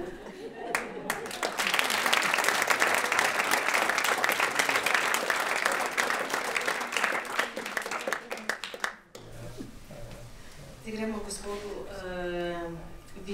Vitu Žuraju. Si prav navestila? Ja, prav. Žuraj zna A. Dobro, da ste že rekli, zato ker to se v tujini zgodi malo drugače, ne? Jaz sem zelo vesel, da vsaj na tej plaketi prav piše, zato ker se to pri kakšnih drugih koncertnih listih ali pa nagradah v tujini je drugače. Recimo, najboljše je bilo v Frankfurtu na podelitvi ene štipendije, ko sem bil, mislim, da predzadnji, ki je mogel biti na oder in prejeti nagrado. In šef fundacije, ki je to podeljevala, je imel, mislim, da že ob rojstvu prirojeno nagnjenik napačnih izgovorjavih primkov in imen. In mu je uspelo reči z meni nekaj tega kot Viktor Gulaš. Da jaz gledam, ko zašel na oder, pa mi reče, da ti se ti vred. On je pa res na debelo je zgrešil. Vito, v kakšni zvočni družbi ste danes preživeli dan? Zvočni družbi? Zvočni družbi. Najbolj markantna je bila zvočna družba vilic in nožev pri kosilu Rod Brdov. Kakšen tonski način? 3 vrste pribora je bilo v bistvu za prijateljic. Se pravi, antipasto, primo in sekondo prijateljic. Se vidi, da živite v Rimu že nekaj časa. Ja, je bilo prejšnjo leto, ja. Ampak tudi sicer, ko ne delate, ko ne skladate, ko ne vadite z skupinami oziroma orkestrom, si želite kakšne posebne zvočne kulise ali imate radi tišino? Odvisno za kakšno vrsto ustvarjanja gre oziroma za kakšen stadij ustvarjanja gre. Če potrebujem, če sem želel pri iskanju idej, potem ponavadi potrebujem tišino in predvsem temo. Ne vem zakaj, ampak predvsem zdaj, ko sem živel v Rimu, sem dostikrat iskal ideje sprehajajoč po parku po noči. Se pravi, manj prometa zunaj, manj ljudi, mogoče tudi zaradi tega, ker je pač manj svetlove. In ko pa potem pride, ko pa idejo imam, ko v bistvu držim jo, je treba pa izpisati. In takrat je pa manj faktorov, ki me motijo, zato ker že nekaj držim v rokah. In ta princip, ki je rekel, princip razvoja, se pravi princip rojstva ideje do njene uresničitve, sem desetletja bolj neuspešno poskušal razčleniti. Dokler nisem slišal predavanja o kreativnosti od angleškega igralca Johna Cleesa, ki ga verjetno vsi poznamo od Monty Pythona. In on v tem predavanju razčleni potek kreativnosti na več faktorjev, mislim na več načinov ga razčleni, predvsem na 2. In sicer najprej navede 5 faktorjev, ki so pomembni, da nastane ena ideja. In se pravi, na faktor prostor, čas, še enkrat čas, bo povedal zakaj, samozaupanje in pa humor. In on omenja, da je potrebno za rojstvo ideje potreben en izoliran prostor, se pravi, umetnik mora imeti prostor samo za sebe, da v miru razmišlja o tem, kaj bi rad ustvaril. Drugo je čas, se pravi, isto gre za časovno oazo. ki naj bi bila točno definirana, ali je to ura, ali je to pol ure, v katerem se umetnik ne ukvarja z vsakdanjimi stvarmi, s telefonskimi klici ali pa karkoli, gre samo razmišljanje koncentrirane okoli ideje. Tretji faktor je tudi čas, ampak gre za drugo dimenzijo časa, in sicer koliko časa je umetnik pripravljen investirati v poliranje ideje. Tisti, ki je pripravljen preboleti tisto neprijetnost, ki ga loči od začetka dela na ideji in pa do končnega rezultata, tisti bo verjetno prišel do najbolj originalne rešitve. Da pa do tega pride, je pomemben pa četrti dejavnik, je samo zaupanje v to, da bo umetnik tudi prišel do tega rezultata. In sicer gre to za princip igranja. John Cleese podprto preko znanstvenih teoretikov, ki jih jaz zdaj ne bi znal omenovati. On pravi, da je umetnost zmeraj igranje z možnostmi, brez meja.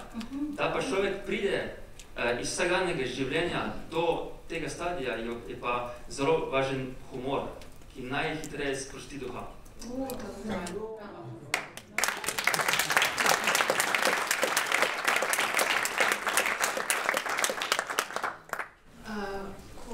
Ko skladate vsak inštrument, ki ga zapišete, tudi odigrate? Ja, to bi bilo res fajn. Nekateri to počnejo, me zanima, kako je pri vas. Jaz sem pianist in čelist, zelo slab čelist. Tako da rad si vse zagram na klavir, oziroma kakšne simulacijo mogoče klavira, ki lahko ima manjše intervale kot polton, in pa dobro je poznati en godalni instrument, ker godal je največ v orkestru. Želel bi si pa naučiti tudi kakšen pihalni ali pa trobilni instrument, samo za to je potreben čas.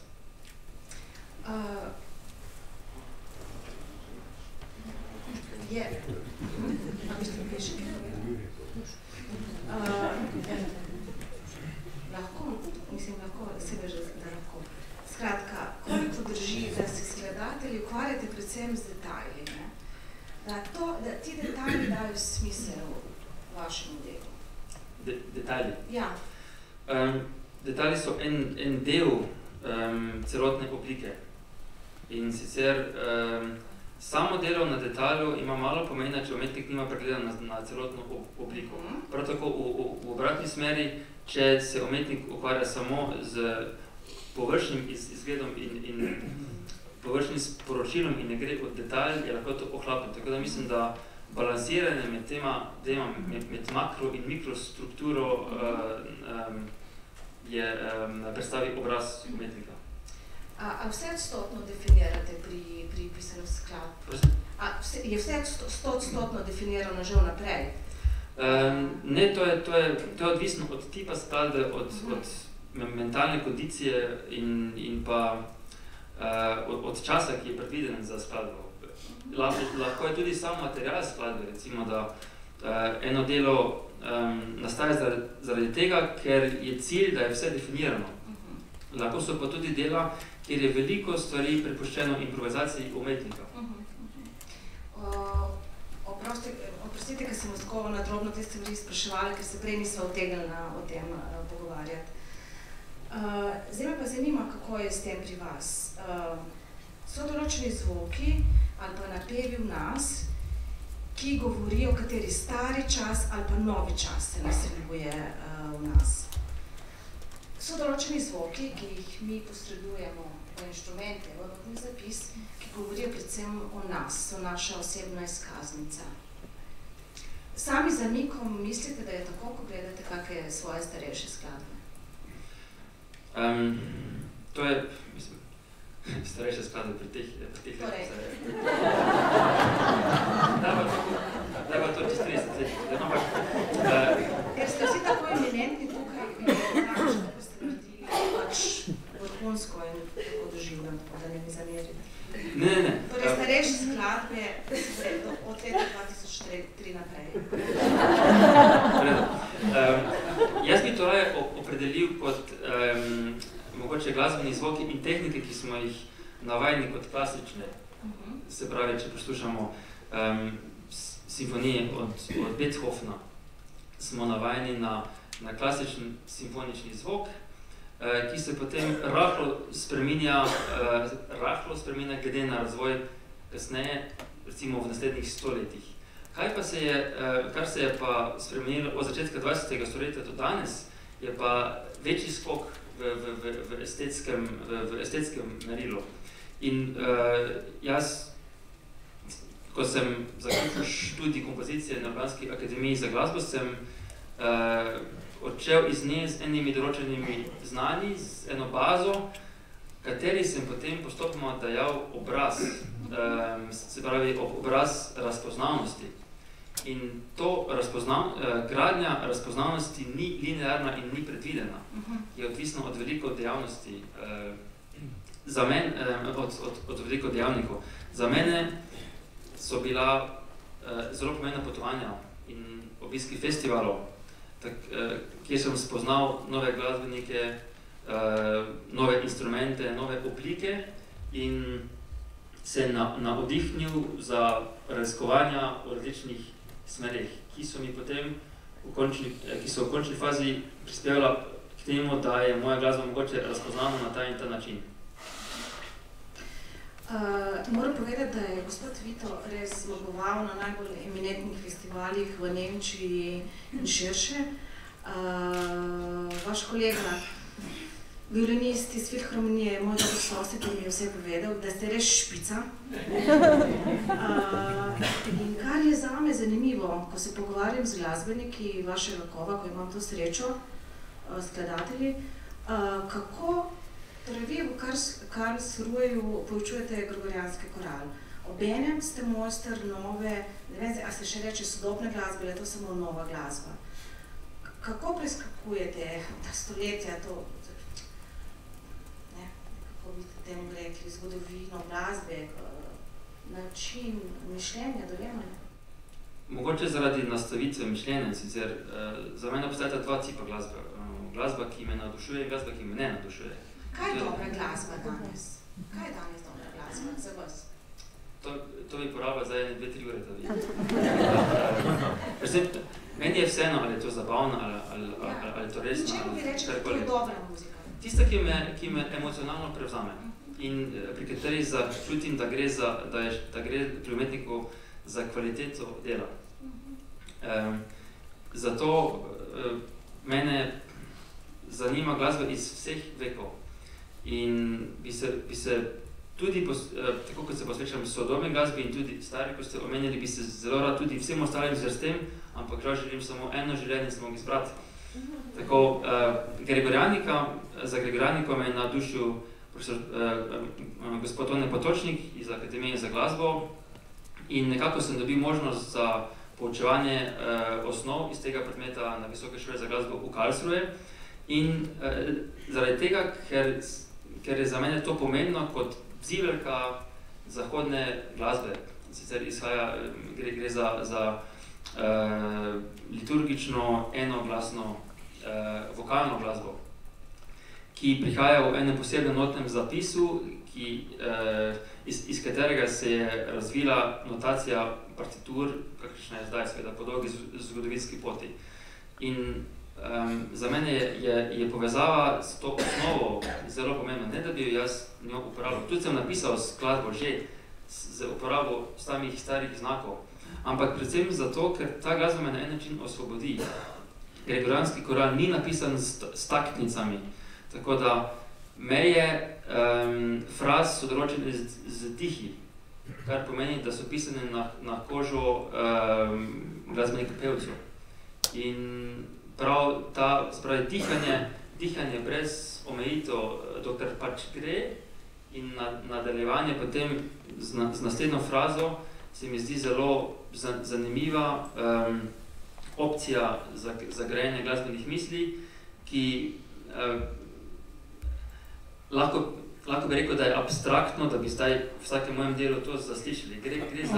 Gre za eno interno nastavitev koncepta skladbe, ki je potem pretopljeno v sam izdelek. Tako recimo, če nekdo kupi kavni mlinček v trgovini, tisti, ki je sam uporabnik, mlinčka ne bo šel doma razstaviti do zadnjega viljaka, da bo videl, kako je napravljen, ampak njega zanima, da se tako uporabiti.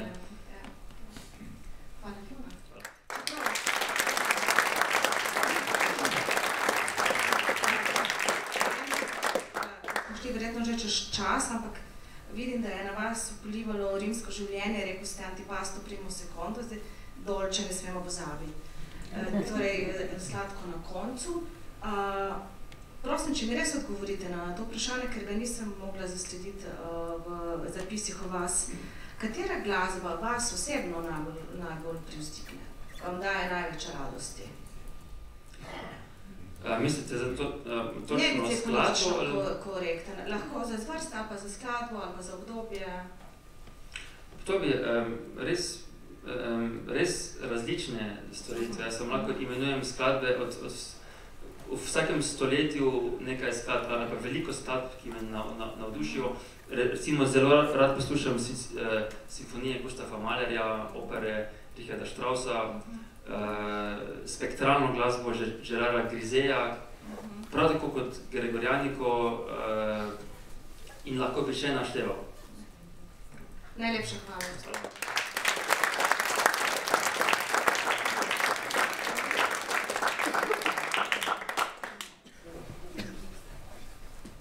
Je Zemljič. Jaz sem navdušena sam, kako zelo so podobni ti mehanizmi, očitno. No, res. Vsem od plesalca, skladatelja, prevajalca, igralke, pesnikov, slikarjev, neverjetno. Isti vzgibi, ona dva govorita o tem trenutku, ko plešeta, ampak da jaz pridem, moje delo je sicer drugačno, ampak kadar si dober na odru, živiš točno tisti trenutek in to popolna posvečenost. In da ti za trenutek zgineš iz svojega telesa in si v tej vlogi, takrat veš, da si dober. In najbrž je to zelo podobno temu. Kako se pripravlja, recimo, isto, da na koncu, da se uspeš zadržati, da ne bi bruhnilo in da daš čepec humorja zraven. Za prevajalca sem tako rekla, da imamo zelo podobno. Res, da si nismo sami izmislili besedila, gre pa skozi nas. In to nismo mi, pa vendar je en del nas ostal v tem besedilu noter. In točno s tem vprašanjem sem hotela začeti. Seveda nas, ki nismo umetniki, nas zanima, kako pridete do teh stanj. Zato odgovori morajo biti na nek način podobni, ali pa vse v istem bazenu morajo plavati. Če parafraziram Petra O'Toola. Ampak vseeno, glej, ko govorimo o igri in ti praviš, nikoli ne želim govoriti o piji na odru. Zapisala sem si en citat, nekdo iz Oldvika je mogel to reči, da je, in je bil na koncu karijere, da je igralec mimo tekste, ki mora biti 100% osvojen, mimo primernih gest in mimike, mimo vsega, kar naredi gledališka čarovnija, da je pravzaprav igralec najboljši takrat, ko na odru iz njega pridre njegova osebnost. Vse to je ena ista stvar. Biti brez sebe, pa biti popolnoma tukaj je ena ista stvar. Se pravi, seveda vse, kar ustvarim, povezano z mojo osebnostjo. Ampak način, kako to dojemam, je drugačen. Zdaj, kot Pija sedim tle in imam totalno tremo in sovražim intervjuje, ko pa kot vloga, kot lik ustvarjam. Tudi dva dela sta pri našem poklicu. Nekaj je, ko sestavljamo, ko ustvarjamo vlogo, in nekaj je, ko potem to udejanjamo, ko nastopamo. Tudi to sta dva različna procesa, ki ti en del možganov najprej dela, pa ti potem dela drugi. Ko sva nekega večera nedavno tega sedela v nekem čaju in kavi me je prevzela ena tvoja misel, ki je pravzaprav, ne vem, kateri slovenski izraz je, ki je zelo prevrtljiva, ki je zelo zavrti v eno globino in odpre nove poglede. In sicer, ko gledamo te podelitve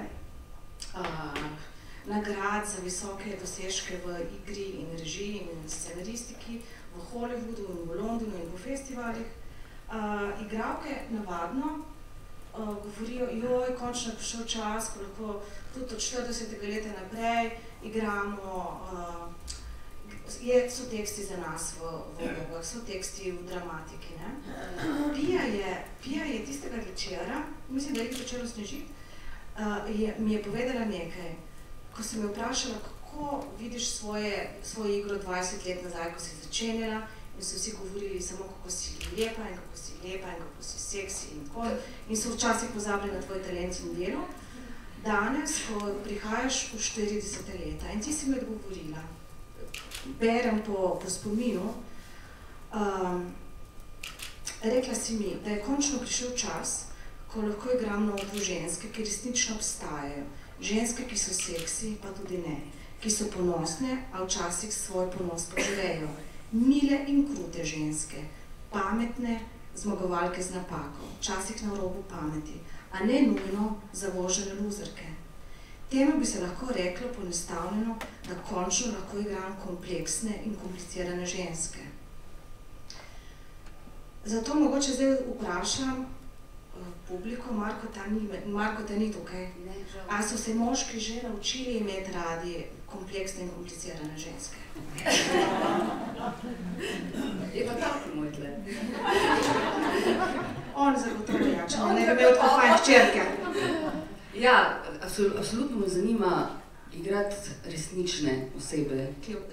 Ženske, ki zares obstajajo. Enkrat smo se kolegice prav smejale, poznate veliko filmov, predstav, karkoli, kjer so te fatalne ženske, ki prihajajo. In smo se spraševali, a smo kdaj v življenju srečali v resnici eno od teh fatalk, ki so na filmu, ne? Kako to narediti resnično, verodostojno, pravo žensko z mesa in krvi, nobena ni. Tako? Ja, jaz mislim, da to. Jaz mislim, da je v tem čar. Svetnik ne vide svetnik. Tako. No, to me zanima, da bi še dobila kakšne take kompleksne vloge in mislim, te zadnji 2 leti sem imela res noro srečo.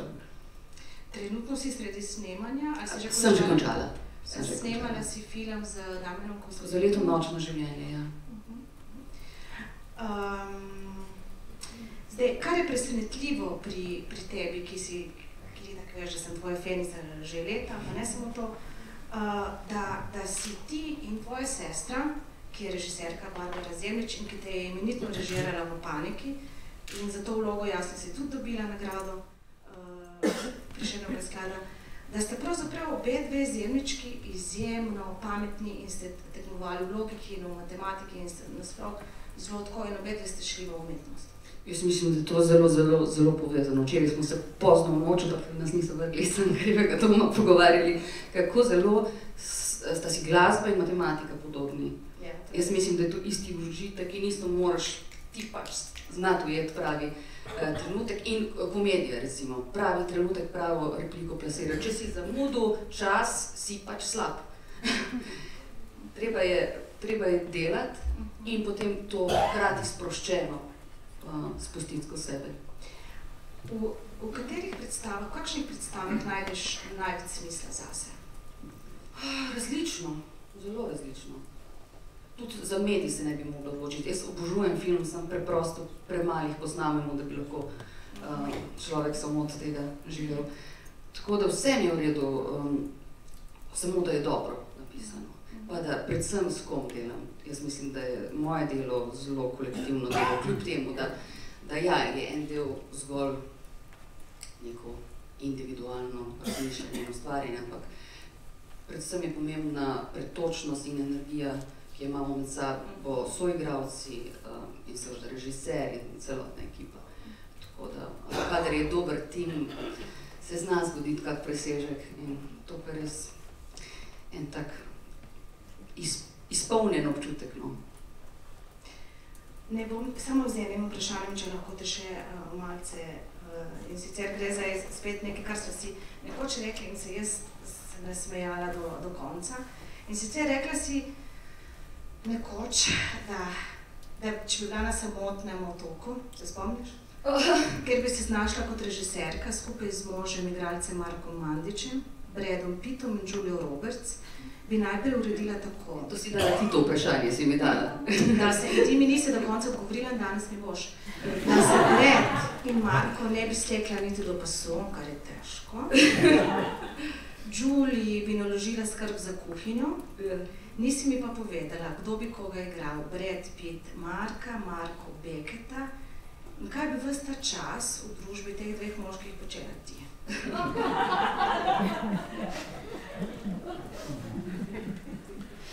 Ne razumem vprašanja. Hvala lepa.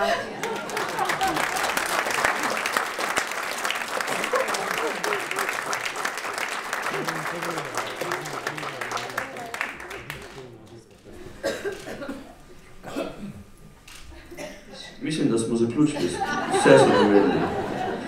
Vsako vprašanje so že odgovorili. Tudi jaz uživam v vaših pogledih na celoten proces in s tem, kar se ukvarjamo. Hvala za poučno druženje teh let. Lahko noč.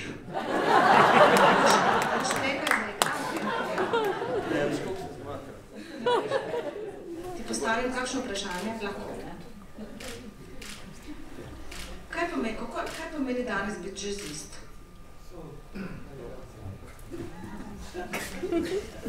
Lahko imam tudi pod vprašanje. Je jazz še zmeraj način upora proti krivicam v družbi, kot je bil nekoč?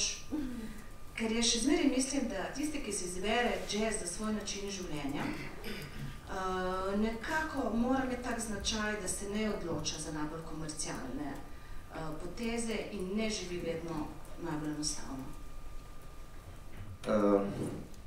Ja, to imaš prav, oziroma imate prav. Zdaj jazz glasba se je razvila na bombažnih poljih, kjer so se temnopolti ljudje borili za sploh osnovne pravice življenja. Seveda, jaz, ko sem se začel ukvarjati s jazzom, se nisem boril za osnovne pravice življenja, ampak za čisto normalno življenje, oziroma sploh se nisem boril. Takdaj sem se zaljubil v samo glasbo in ne morem govoriti v nekem oporništvu, oziroma da sem začel s tem ukvarjati zaradi oporništva.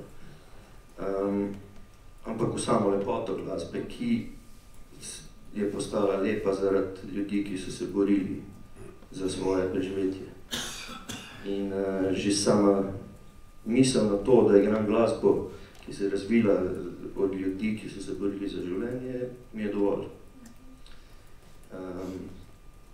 To pa, kar pravite, jazz glasba je nizkoproračunska glasba v vseh pogledih.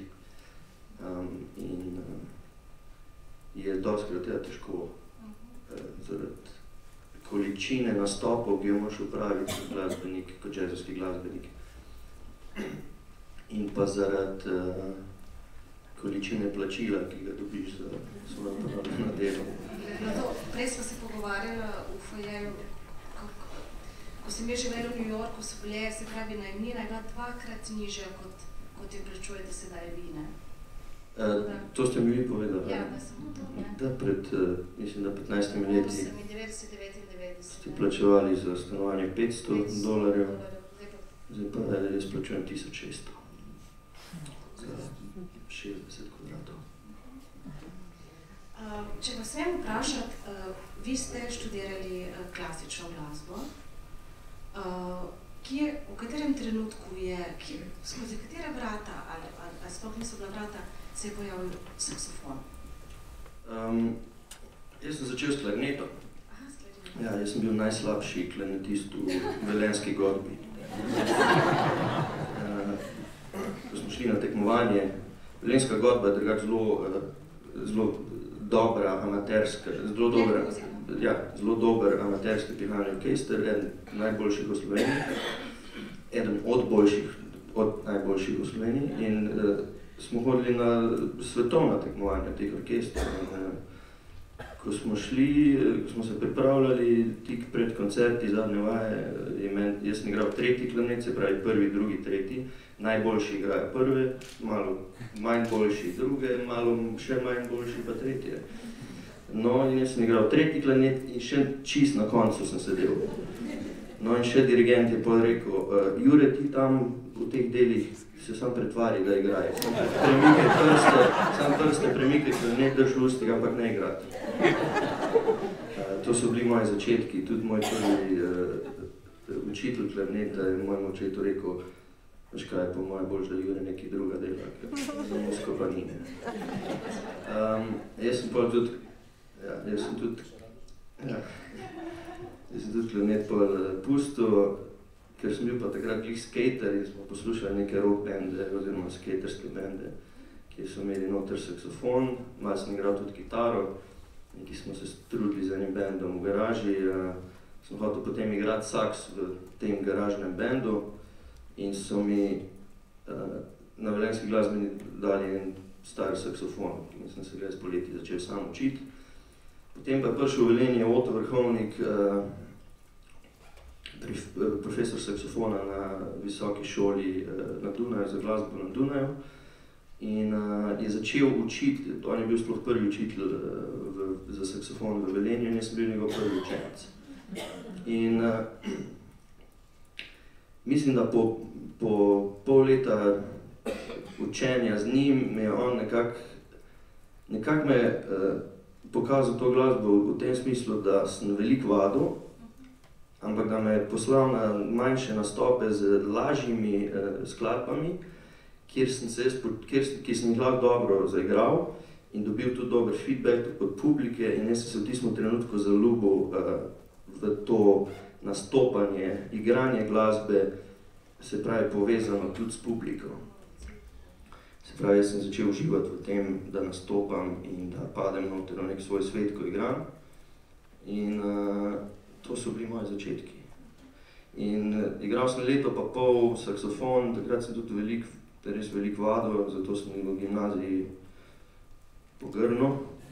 In smo mogli prestaviti v Mariborsko srednjo glasbeno šolo, kjer ni bilo matematike, fizike, tako da jaz ne vem, kaj so integrali. Vem, da je firma ena integrala.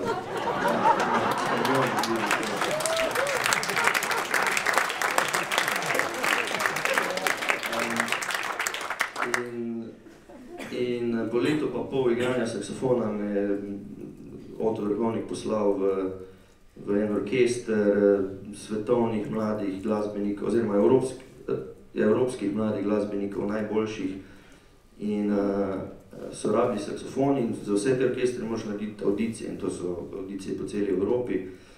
Njega so poklicali, da sam rabijo za en komad saksofon in me je on poslal čistek po... Imel je pa že študente na Dunaju, jaz sem pa bil šele v srednji. Ampak je nekako izbral mene in smo šli prvič na turnejo za 14 dni in mene je to prevzelo. Potovanje, druženje z glasbeniki, potovati iz mesta v mesto in nekako to delam še danes. Oziroma najprej bi vprašala to, kar mi je tudi Brocman, en velik saksofonist, ki ga ti poznaš, povedal. Zaradi dolgotrajnega izpihovanja med nastopom, ko so bili tako vneti pihalci, so izpihali, torej je bil zmanjšan dotok kisika možganom. Se je to vam kdaj zgodilo zaradi tega, njemu se je zaradi alkohola? To mi je bolj povedal.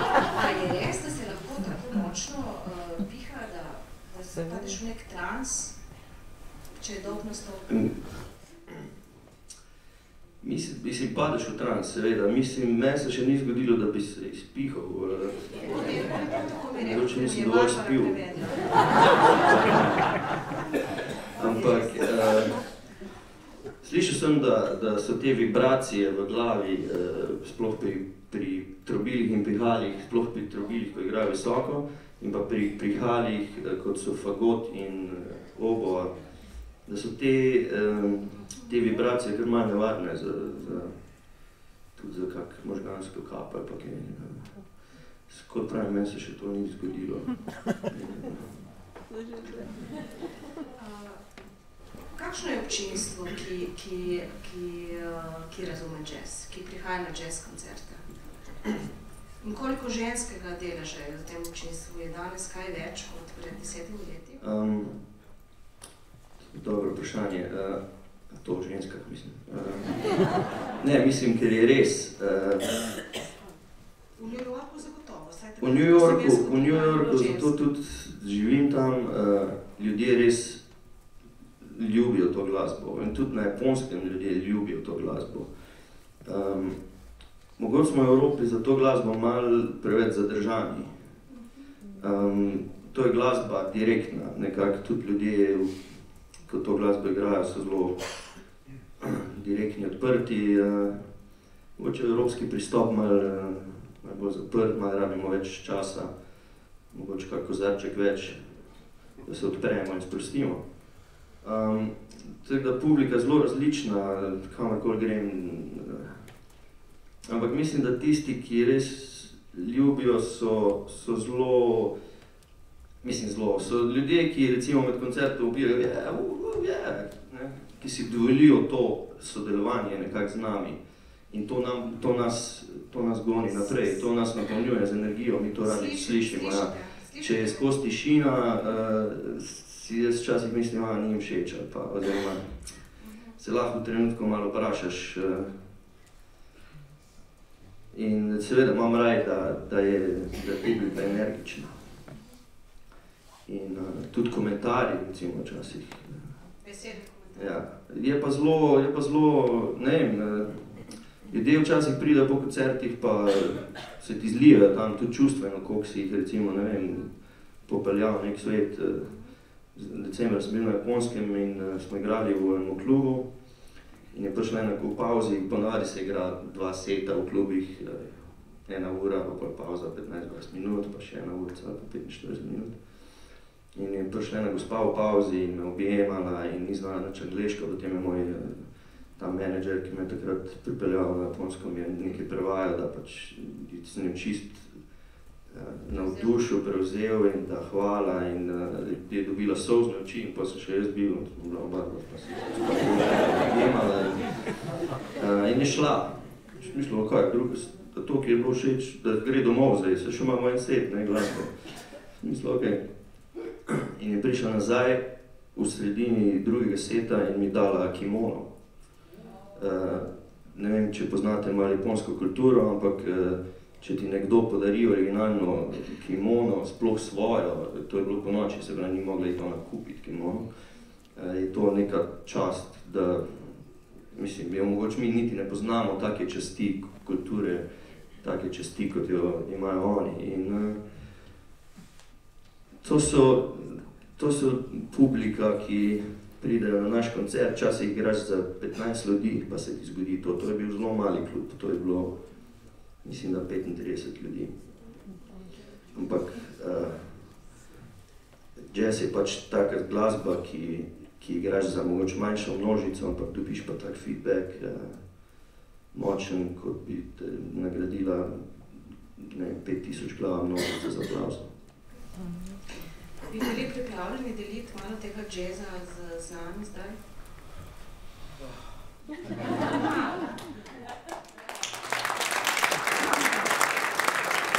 pa nekaj naloga, da bi veseljem, ampak pred 3-4 dnevi sem prišel iz New Yorka, se pravi, ta časovna razlika te malo bije. Predvčerajšnjem pa sploh nisem spal, ko sem potoval iz Münchna, ampak bom se potrudil.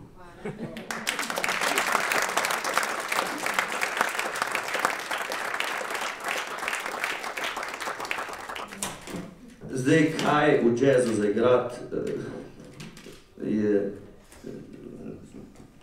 poznamo tradicionalen jazz, ki se rodi v 20-ih, 30-ih, potem bebop, 40-ta, 50-ta, 60-ta, hard bop, potem zelo modern jazz in pa free jazz, avantgard jazz, tako nekako gre. kronično, kronološko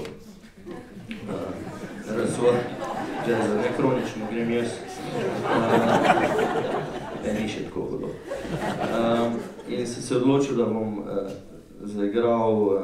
začel z tradicionalnim jazzom, nekako malo igral tradicionalni jazz, prešel v malo bolj v nekak hard bop, se temu reče, bebop, hard bop. Bebop se reče glasbi, zato ker so igrali fraze kot in potem so kritiki in pa ljudje, ki pač se morajo ukvarjati z labelingom oziroma kako se reče, označevanjem, ja. So rekli, da je to glasba bebop, se pravi, bom malo šel v to in potem v malo bolj modern jazz in mogoče čisto avantgardni jazz. Pol boste imeli že dosto mogočal. Jaz imam še dve vprašanje. In sicer, eno je to pijano s tem otokom zdaj. Gospod Marjan, na kaj moram biti bolj pozorna, ko gledam te ljudi, mislim, ko gledam ljudi, na ženska ali moška, ko iščem tiste stvari, ki ste prej sami izberem. Poglejte, no, mikrofon. Kar sem prej rekel. Na kaj moram biti pozorna? Ne, tisto, kar sem prej rekel, ne, poglejte, ne. A ste videli zdaj, kakšna zbirka je to? Kakšni ljudje so okoli mene? Neverjetno, ne. Zakaj pa bolj sebe gledam? Mislim, jaz sem se zdaj naučil, koliko smo tlele, v eni uri pa pol ali nekaj, v manjka uri pa pol sem se naučil toliko, kot, ne vem, ne, mogoče v enem letu ali pa še več, ne. In predvsem sem se pa skozi besede drugih tudi, tisto, kar je Pija prej rekla, sem se tudi nekako sam sebe potrdil, skozi besede drugih. To je neverjetno, ne. In še nekaj moram reči, ne, ko sem gospoda, ki bo zdaj zaigral, ne, včeraj poslušal, ne, kaj tako lep, kaj je že dolg časa nisem slišal. Mislim, da so vsi strinjali. Ja, res je. Vse, kar smo včeraj slišali.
Še enkrat se vam jaz osebno zahvaljujem za to, kar ste nam danes dali, za to, kar ste in za vse to, kar boste še naredili. In za vas trud, ki ga boste še vložili. Ja, Rosana, vsi vi, hvala in srečno in gremo zdaj nekaj spiti vsi.